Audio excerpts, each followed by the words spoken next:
Hi there, Virgo. Thank you for joining me for your monthly forecast for November. It's a month that begins with your ruling planet Mercury particularly influential.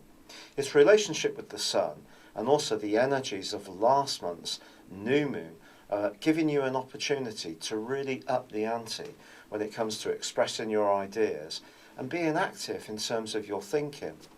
You're someone who likes to achieve results, tangible results, from the discussions and actions that you have.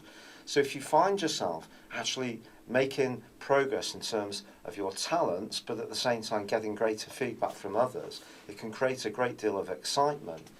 Because the Sun and Mercury are forging a great link with Pluto, the planet of change, from the 4th through to the 10th, there is a sense that something that's important to you can be shaping up slowly but surely. So expect a lot of bright, vibrant and bubbly conversation, and you could find yourself moving around a lot too. If you're someone who really loves mental challenges, taking on crosswords, brain teasers and quizzes can be something that appeals to you. If you're someone more attuned to the digital age, you could be grappling with some kind of gizmo or device and gaining a great deal of satisfaction from it. There is, however, in the first week of this month, the potential for you to make some changes in your home environment. Now, some of these may come about actually quite unexpectedly. Someone you're quite close to could come up with a good suggestion to make some improvements, and you may think, actually, do you know, that's a really good idea. Your home can also be a meeting point too. If you do buy some new furniture or make some decorative touches early in this month, it wouldn't be a surprise. Getting together with a sibling or a neighbour is also possible. On the 7th, however, there is a quarter moon. This is going to create the potential for a certain amount of extra nervous energy, especially in the following week. Whatever you're trying to do, it is going to be important to give yourself an achievable target. Otherwise, by the middle of the month, you could find that your nervous energy is crackling a little bit, simply because you're almost trying to be too productive. But on the 9th, there's a great change. Mars moves into one of its most enduring and hard-working areas of your scope. You get a buzz from helping others, and in the following 6 weeks, this can be a side of your nature that comes out. But also it's an opportunity to get a bit fitter and be more conscious of having roles in life which give you that sense of personal satisfaction. And if you don't have that, Mars can give you the determination to make some changes. I think perhaps the most enticing change, however, occurs on the 12th. This is when Venus, the planet of love and attraction, moves out of that quieter zone it's been into in the first 11 days and moves into the most glamorous area of your horoscope. Its transit over the following 28 days can see some romantic changes occur in your situation.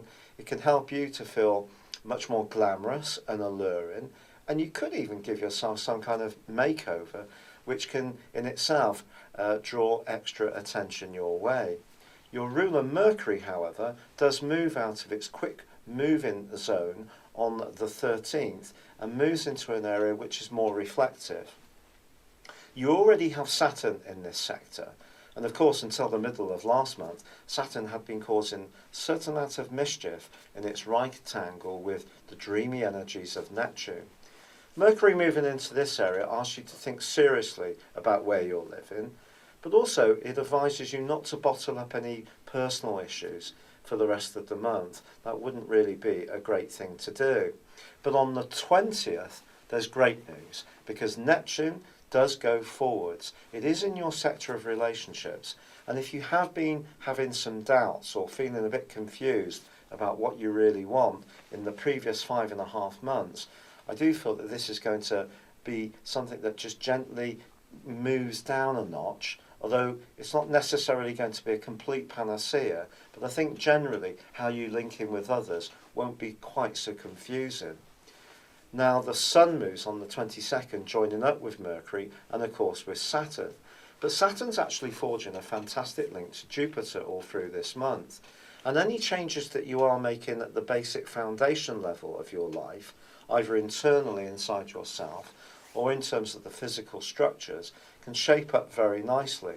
And Mercury and also Saturn being joined by the Sun will just make you much more conscious of the need for security, whether it's physical or emotional. But from the 22nd to the 27th is perhaps the most exciting phase of this month, because then Venus goes alongside Pluto. This can deepen your desires to an enormous extent. If you are in an existing relationship and you get on pretty well most of the time, you may find that there's a greater excitement and there could be a greater level of physical intimacy between you and your partner. If you're single, however, you may encounter someone for the first time, and that person could seem to be very, very tempting in terms of getting closer to them. Don't rush in too much, because the emphasis of Saturn, the Sun and Mercury are asking you to be protective of yourself. And as this month draws to a close, there is a new moon in this part of your situation too, but it is actually, ironically, going to be snared by Neptune. So if there is someone you really like, you need to feel really secure, comfortable and at ease in their company. Don't be guided only by how much you fancy them, the level of attraction, how much loot they earn, or whether they're flattering you.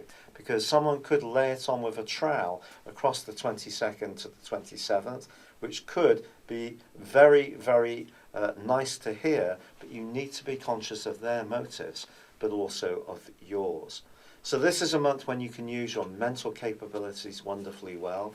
There's an opportunity to increase the level of security in your situation, but there can also be some flirty fun too.